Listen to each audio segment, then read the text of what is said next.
Student आज हम देखेंगे क्लास 12th मैथ का जो चैप्टर फर्स्ट है उसका एक्सरसाइज 1.1 के हम लोग क्वेश्चन नंबर 12 से सॉल्व करेंगे और बाकी पिछले जो आप लेक्चर देखेंगे उसमें मैंने और 1 से लेकर के 11 तक सारे क्वेश्चन को सॉल्व करा रखे हैं। तो देखिए क्वेश्चन नंबर 12 क्या बोल रहा है, सिद्ध कीजिए कि समस्त त्रिभुजों के समुच्चय ए में आर इक्वल टू हमारे पास दे रखा है T1, T2 दे रखा है और यहाँ पे T किसके लिए स्टैंड कर रहा है, ट्रायंगल के लिए यानी कि त्रिभुज के लिए। यहाँ पे बोल रहा है T1, T2 बोल रहा है T1, T2 मतलब यहाँ पे बोल रहा है T1 T2 के समरूप है यानी कि T1 T2 के सिमिलर है, द्वारा परिभाषित संबंध आर एक तुल्यता संबंध है। पहले इतनी बात को हम लोग समझते हैं फिर इसको हम लोग करेंगे। तो सबसे पहले हमें इसको ये जो संबंध आर दे रखा है इसको हमें तुल्यता संबंध बनाना है। तो सबसे पहले इसके लिए हम लोग क्या करेंगे, सबसे पहले हम लोग निकालेंगे रिफ्लेक्सिव यानी कि स्वतुल्य।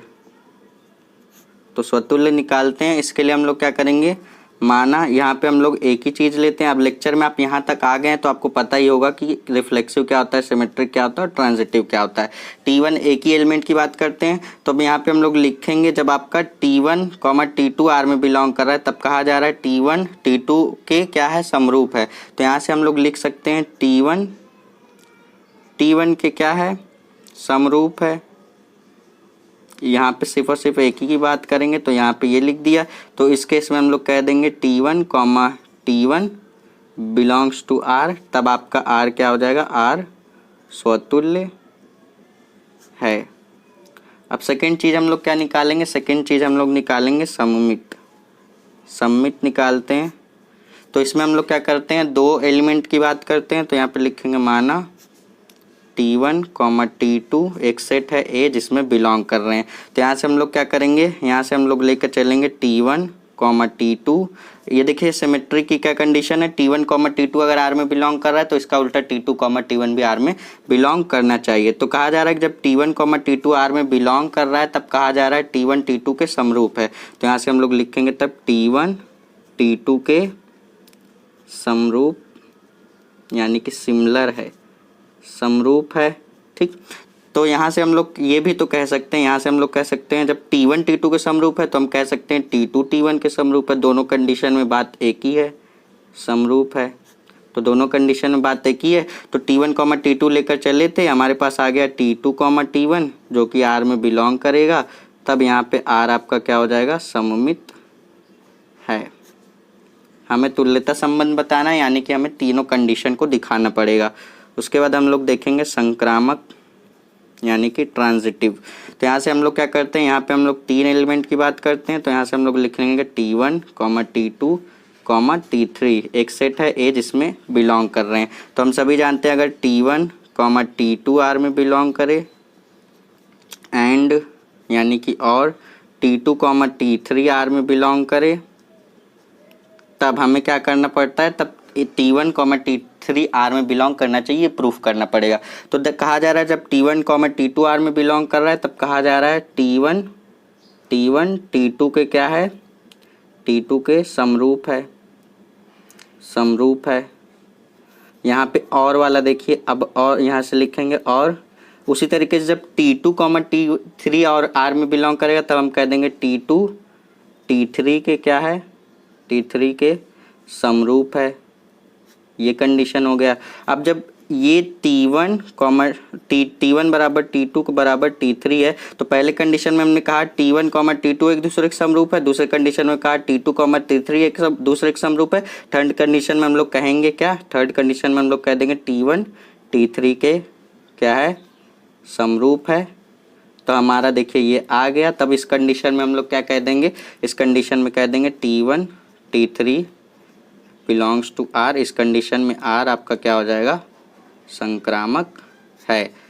तब यहाँ पे तीनों बात हम लोगों ने प्रूफ कर दी, सम्मित, स्वतुल्य, सम्मित, संक्रामक। तो इस टाइप के रिलेशन को हम लोग तुल्यता संबंध यानी कि इक्विवेलेंस रिलेशन कहते हैं। अब यहाँ तक तो बात हम लोगों ने प्रूफ कर दी, तुल्यता संबंध हम लोगों ने प्रूफ करके दिखा दिया।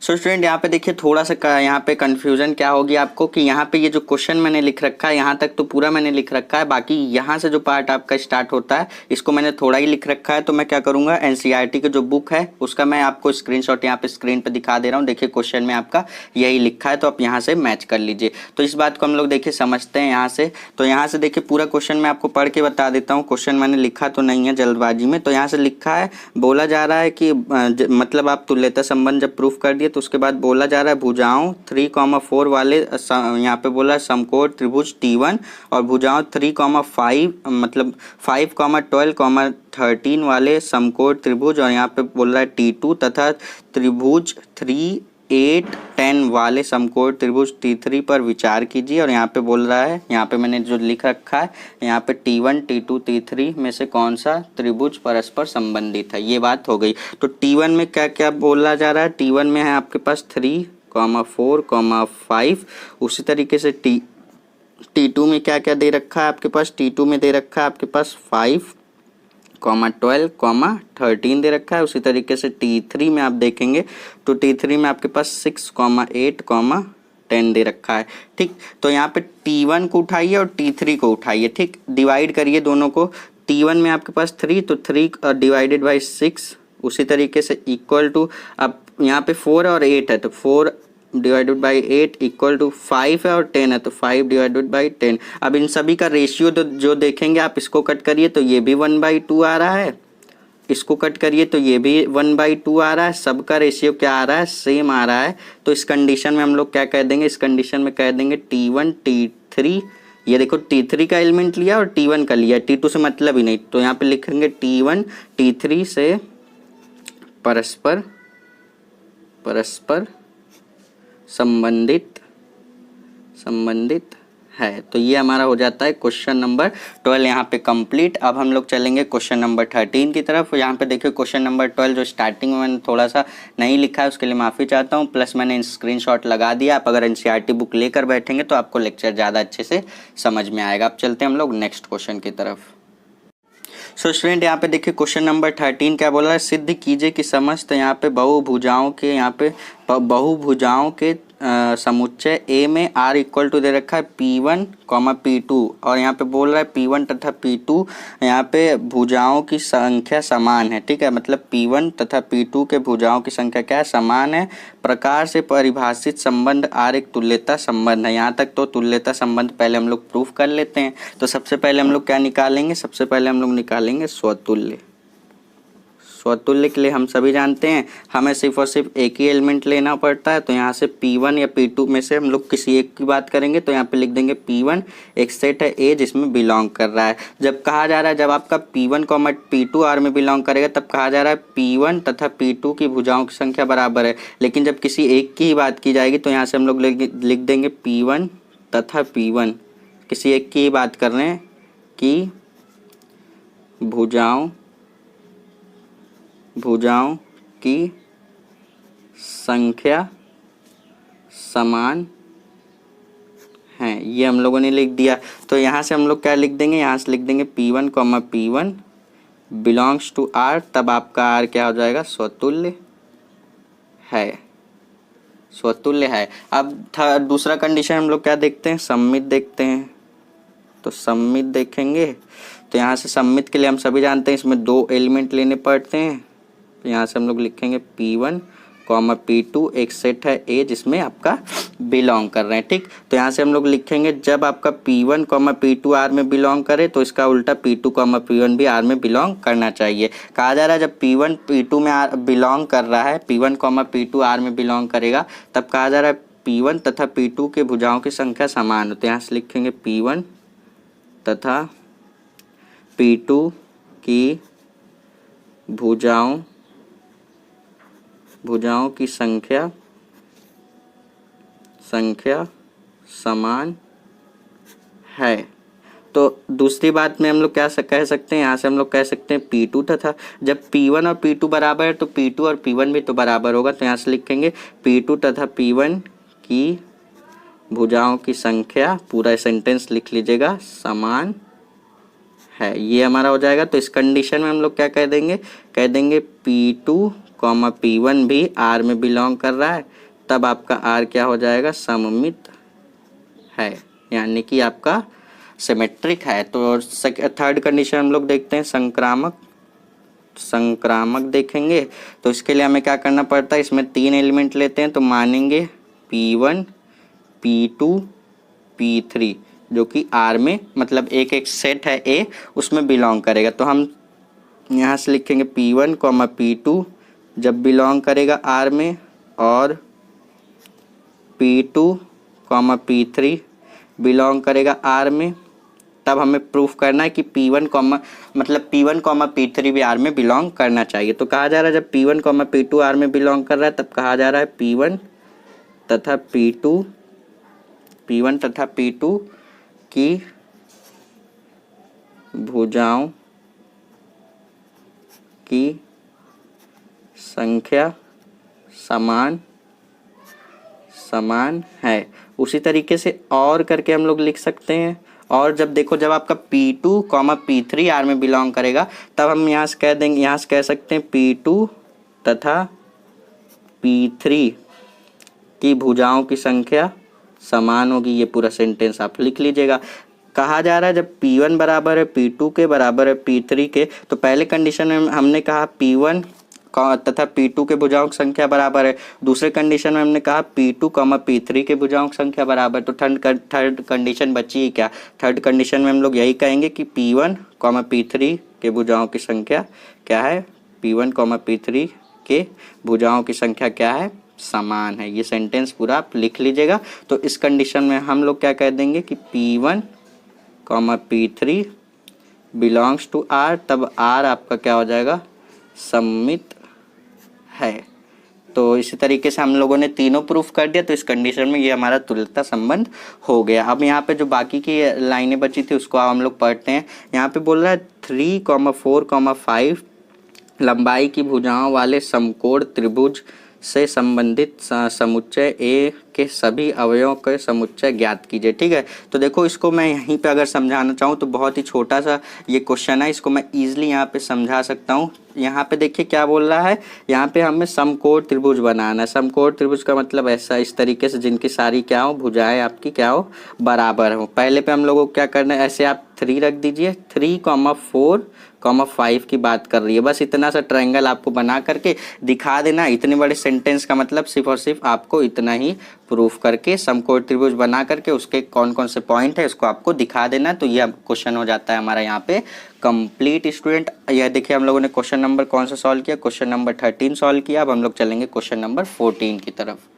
सो स्टूडेंट ये देखिए हमारा ये रहा क्वेश्चन नंबर 14। देखिए क्वेश्चन नंबर 14 में क्या बोल रहा है, मान लीजिए कि एक्स वाई तल में स्थित समस्त रेखाओं का समुच्चय L है और यहाँ पे बोल रहा है और L में R equal to L1 L2 तथा यहाँ मतलब यहाँ पे बोल रहा है L1 समांतर है L2 के, यानी कि L1 पैरेलल टू L2, यानी कि एक दूसरे क्या है, पैरेलल यानी कि समांतर है। द्वारा परिभाषित संबंध R है, सिद्ध कीजिए कि R एक तुल्यता संबंध है। यहाँ तक बात करेंगे, बाकी ये जो लाइन है उसको हम लोग बाद में करते हैं। सबसे पहले हम इसको प्रूफ कर देते हैं कि ये एक तुल्यता यानी कि एक इक्विवेलेंस रिलेशन है। तो सबसे पहले हम क्या करेंगे, R इक्वल टू क्या दे रखा है हमें, R equal to L1 L2 जब R में बिलोंग कर रहे हैं तब कहा जा रहा है L1 समांतर है L2 के। ठीक, ये हमारे पास R दे रखा है। इसी R को हमें प्रूफ करना है कि ये क्या है, तुल्यता संबंध है। तो सबसे पहले हम लोग क्या निकालेंगे, सबसे पहले हम लोग निकालेंगे स्वतुल्य यानी कि हम लोग निकालेंगे रिफ्लेक्सिव। तो इसके लिए हम सभी जानते हैं हमें किसी एक की ज़रूरत पड़ती है। तो यहाँ से लिखेंगे L1 एक सेट है जिसमें बिलोंग कर रहा है। तो यहाँ से हम लोग क्या कह देंगे, यहाँ से हम लोग कह देंगे किसी एक की बात करते हैं तो L1 L1 belongs to R। ठीक, जब L1 L2 R में बिलोंग कर रहा है तब कहा जा रहा है L1 समांतर है L2 के। जब L1 L1 ही R में बिलोंग करेगा तब हम लोग कह सकते हैं L1 समांतर है यानी कि पैरेलल है L1 के ही। ठीक, तो इस कंडीशन में हमारा ये क्या R क्या हो जाएगा, R हमारा क्या हो जाएगा, स्वतुल्य है। अब सेकंड कंडीशन हम लोग देख लेते हैं। सेकंड कंडीशन हम लोग क्या देखेंगे, सममित यानी कि सिमेट्रिक। तो इसके लिए हम सभी जानते हैं दो एलिमेंट की बात करते हैं हम लोग। तो दो एलिमेंट पे हम लोग क्या लेंगे, L1 L2 एक सेट है A जिसमें आपका बिलोंग किया जा रहा है। तो यहाँ से हम लोग क्या कह देंगे कि L1 L2 अगर आपका R में बिलोंग कर रहा है तो इसका उल्टा L2 L1 भी R में बिलोंग करना चाहिए। कहा जा रहा है जब L1 L2 R में बिलोंग कर रहा है, L1 L2 R में बिलोंग कर रहा है तब कहा जा रहा है L1 समांतर है पैरेलल है L2 के, L2 के, यहाँ से K रहेगा L2 K, यहाँ पे भी K कर लीजिए। ठीक, ये हम लोगों ने लिख दिया। तो यहाँ पे जब L1 समांतर है L2 के, तो हम लोग ये भी तो कह सकते हैं कि L2 समांतर होगा L1 के। दोनों कंडीशन में बात एक ही है, समांतर है L1 के। तो ये हमारे पास हो गया। तो इस कंडीशन में हम लोग क्या कह देंगे, इस कंडीशन में कह देंगे L2, L1। देखो L1, L2 लेकर के चले थे, L2, L1 प्रूफ कर दिया R में। तो इस कंडीशन में R क्या हो जाएगा, सममित है। देखो इस टाइप के क्वेश्चन आपके बोर्ड एग्जाम में आएंगे तो बहुत इजीली लग जाते हैं आपसे। ठीक है, तो थर्ड हम लोग देखते हैं सममित यानी कि ट्रांजिटिव, माफ कीजिएगा सममित नहीं देखेंगे, सममित तो हमारा दूसरा होता है। थर्ड कंडीशन में हम लोग देखेंगे संक्रामक। संक्रामक के लिए यहाँ पे हम लोग 3 एलिमेंट की बात करते हैं। तो यहाँ से हम लोग माना L1, L2, L3 जो कि एक सेट है A, उसमें बिलोंग कर रहे हैं। तो यहाँ से हम सभी जानते हैं L1, L2 अगर आपका R में बिलोंग कर रहा है और L2, L3 अगर R में बिलोंग कर रहा है, तब L1, L3 R में बिलोंग करना चाहिए। ये हमें प्रूफ करना है। कहा जा रहा है जब L1, L2 R में बिलोंग कर रहा है, तब कहा जा रहा है L1 समांतर है L2 के। ठीक, और उसके बाद देखिए, और हम ये भी कह सकते, जब आपका L2, L3 R में बिलोंग करेगा, तब हम लोग कह सकते हैं कि L2 समांतर है L3 के।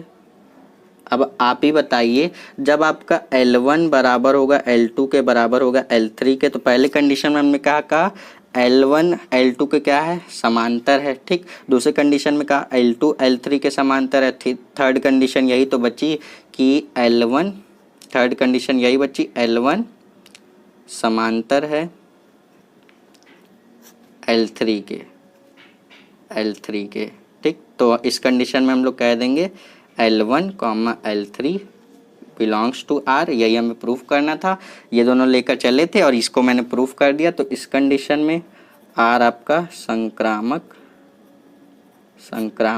है। ठीक, क्या है, संक्रामक है। तो तीनों है, स्वतुल्य भी है, सममित भी है, संक्रामक। तो इस टाइप के रिलेशन को हम लोग इक्विवेलेंस रिलेशन यानी कि क्या कहते हैं हम लोग, तुल्यता संबंध कहते हैं। बाकी का जो सेंटेंस था उसको पढ़कर समझते हैं। ठीक है, यहाँ पे देखो हम लोगों ने प्रूफ करिए कि तुल्यता संबंध, यहाँ तक प्रूफ कर दिया। उसके बाद बोल रहा है रेखा y = 2x+4 से संबंधित समस्त रेखाओं के यहाँ पे समुच्चय ज्ञात कीजिए। ये हमें कहा जा रहा है। तो देखो सबसे पहले तो हम लोग क्या करेंगे, आप लोगों ने क्लास 11th में ये पैरेलल लाइन वाला स्टोरी सुना होगा ना, समांतर रेखाओं का, यहाँ पे आपने पढ़ा ही होगा। अगर आपका ये वाला y = ax + b है, तो ये भी सेम होता है, y = ax ये भी रहता है। बस आपका ये जो कांस्टेंट है b, यहाँ पे कांस्टेंट है, तो ऊपर वाले पे कांस्टेंट क्या हो जाता है, चेंज होता है, c हो जाता है। ठीक है, तो उस तरीके से हम सभी जानते हैं। तो यहाँ पे हमारे पास देखो इक्वेशन क्या दे रखा है, इक्वेशन दे रखा है y = 2x+4। तो यहाँ से हम लोग क्या लिख देंगे, पहले हमारे पास दे रखा है पहले तो 2x, y = 2x+4 दे रखा है। तो यहाँ से हम लोग क्या करेंगे, कांस्टेंट आपका फिक्स नहीं होता, तो इसके लिए हम लोग क्या लिख देंगे y = 2x प्लस का यहाँ पे हम एक कांस्टेंट लगा देते हैं k। तो इसको हम लोग एक लाइन में क्या कह देंगे, एक लाइन में हम लोग कह देंगे सभी, यहाँ पे लिखिए सभी रेखाओं का समुच्चय है। ठीक है, ये आपका क्या है, सभी रेखाओं का समुच्चय आपका हो जाएगा। ये आपका फिक्स दे रखा था, कांस्टेंट को हम लोगों ने k से दिखा दिया। ये हमारा क्वेश्चन हो जाता है यहीं पे कंप्लीट। तो क्वेश्चन नंबर 14 तक हम लोगों ने सॉल्व कर लिया। बाकी को क्वेश्चन जो 15 और 16 है, ये आपके ऑप्शनल क्वेश्चन है। चलिए इसको भी हम लोग सॉल्व करते हैं। जैसे ये क्वेश्चन सॉल्व करेंगे दोनों को, एक्सरसाइज 1.1 आपका पूरा हो जाएगा कंप्लीट। सो स्टूडेंट यहाँ पे देखिए क्वेश्चन नंबर अब 15 हमारे पास यहाँ पे जो दे रखा है, यहाँ पे बोल रहा है मान लीजिए कि समुच्चय एक सेट दे रखा है जिसमें एलिमेंट 1 2 3 4 दे रखे हैं और यहाँ पे r बराबर हमें एक संबंध दे रखा है, द्वारा परिभाषित संबंध r है, निम्नलिखित में से सही उत्तर दीजिए। ऑप्शन आपके बुक में एनसीईआरटी बुक में दे रखे होंगे, ऑप्शन मैंने नहीं लिख रखा है, अभी मैं प्रूफ करूंगा प्लस आपको बता दूंगा कि कौन सा ऑप्शन आपका सही है, तो आप वहां से अपनी बुक में मार्क कर सकते हैं। ए बराबर हम सबसे पहले हमारे पास सेट में दे रखा है एलिमेंट 1, 2, 3, 4 ये दे रखा है और r इक्वल टू हमारे पास लिखा हुआ है, हम लिखेंगे नहीं दोबारा से, ठीक है। तो सबसे पहले हम लोग देखते हैं कि ये रिफ्लेक्सिव यानी कि स्वतुल्य है कि नहीं, स्वतुल्य। तो सबसे पहले हम लोग देखेंगे स्वतुल्य। तो स्वतुल्य देखिए, स्वतुल्य होने के लिए क्या कंडीशन है कि सेट में जितने भी एलिमेंट है सबका पेयर होना चाहिए आर में। तो देखो सेट में 1 2 3 4 है आपका, तो सबका पेयर होना चाहिए आर में। तो 1 का पेयर देखो कहीं दिख रहा है 1 1 दिख रहा है, 2 का पेयर देखो कहीं दिख रहा है 2 2 भी दिख रहा है, 3 का पेयर कहीं दिख रहा है 3 3 भी दिख रहा है और 4 का पेयर भी 4 4 दिख रहा है। तो इस कंडीशन में हम लोग क्या कह देंगे, स्वतुल्य है, ठीक, स्वतुल्य है। अब सेकंड कंडीशन में हम लोग क्या कहते हैं, सममित होना चाहिए, ठीक।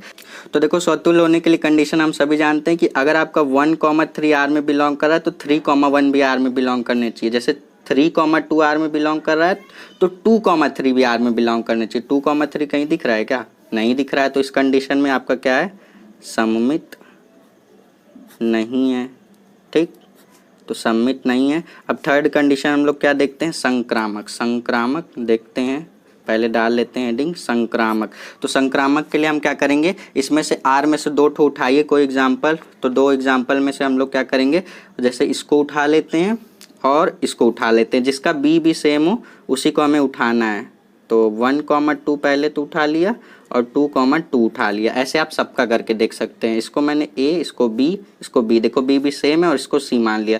कहा जा रहा है जब अगर संक्रामक की कंडीशन ये होती है, कहा जाता है जब ए बी बिलोंग करे आर में, बी सी बिलोंग करे आर में, तब ए सी आर में बिलोंग करना चाहिए। ए सी का मतलब क्या बन जाएगा, 1, 2 बन जाएगा, क्या बन जाएगा, 1, 2 बिलोंग करना चाहिए आर में, तो 1, 2 देखो बिलोंग कर रहा है ना आर में। तो इस तरीके से आप सब में देख सकते हैं। इसी तरीके से आप इसको और इसको भी उठा करके देख सकते हैं, ये ए, ये बी और ये सी हो जाएगा, तब ए सी बिलोंग करना चाहिए, यानी 3, 2 आर में बिलोंग करना चाहिए, 3, 2 आर में बिलोंग कर रहा है। तो हर कंडीशन में ये आपका क्या कर रहा है, सेटिस्फाई हो रहा है। तो हर कंडीशन में होने के बाद ये क्या हो जाएगा, संक्रामक है। तो पहला देखो स्वतुल्य है, सममित नहीं है, संक्रामक है। तो अगर आप ऑप्शन मैच करेंगे तो ऑप्शन नंबर आपका कौन सा मैच हो जाएगा, मैं बुक में से आपको देख के बता देता हूँ। ऑप्शन आपका बी मैच हो जा रहा है, ठीक, ऑप्शन बी आपका क्या हो जाएगा, करेक्ट ऑप्शन हो जाएगा। आप अपने बुक में मार्क कर सकते हैं। अगर आपके पास कोई साइड बुक है तो वहाँ पे आप ऑप्शनल क्वेश्चन में देखिए कि कौन सा ऑप्शन आपका दे रखा है, वहाँ से आप मार्क कर सकते हैं। स्टूडेंट अब यहाँ पे नेक्स्ट क्वेश्चन हम लोग यहीं पे देख लेते हैं। ये एक्सरसाइज 1.1 का लास्ट क्वेश्चन है। देखिए क्वेश्चन नंबर 16 में क्या बोल रहा है, मान लीजिए कि समुच्चय n, यहाँ पे n आपका नेचुरल नंबर के लिए दे रखा है, r equal to a, b, और यहाँ पे बोल रहा है a इक्वल टू b-2, और यहाँ पे बोल रहा है b ग्रेटर देन 6, यानी कि b की वैल्यू 6 से ज़्यादा होनी चाहिए। द्वारा प्रदत्त संबंध आर में निम्नलिखित में से कौन सा सही उत्तर है, ठीक है। तो इसके लिए हमें जितने भी ऑप्शन दे रखे हैं सबको एक एक बार कर क्या करना पड़ेगा, ट्राई करना पड़ेगा। तो सबसे पहले इक्वेशन दे रखी है a इक्वल टू b-2 दे रखी है, ठीक। तो हम क्या करेंगे, पहले इसको ले लेते हैं। तो सबसे पहले वाले को हम लोग 2, 4 को अगर उठाएं तो यहाँ से हम लोग क्या करेंगे, a इक्वल टू ये a हो गया, ये b की वैल्यू रखिए 4-2।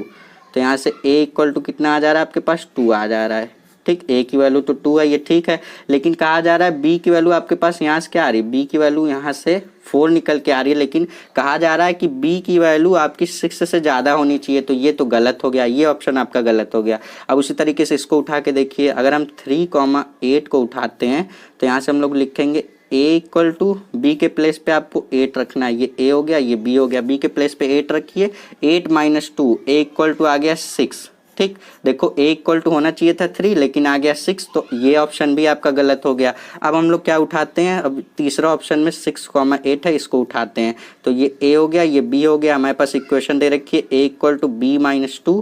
तो यहाँ से a इक्वल टू b की वैल्यू रखिए 8-2, a इक्वल टू कितना आ गया 6।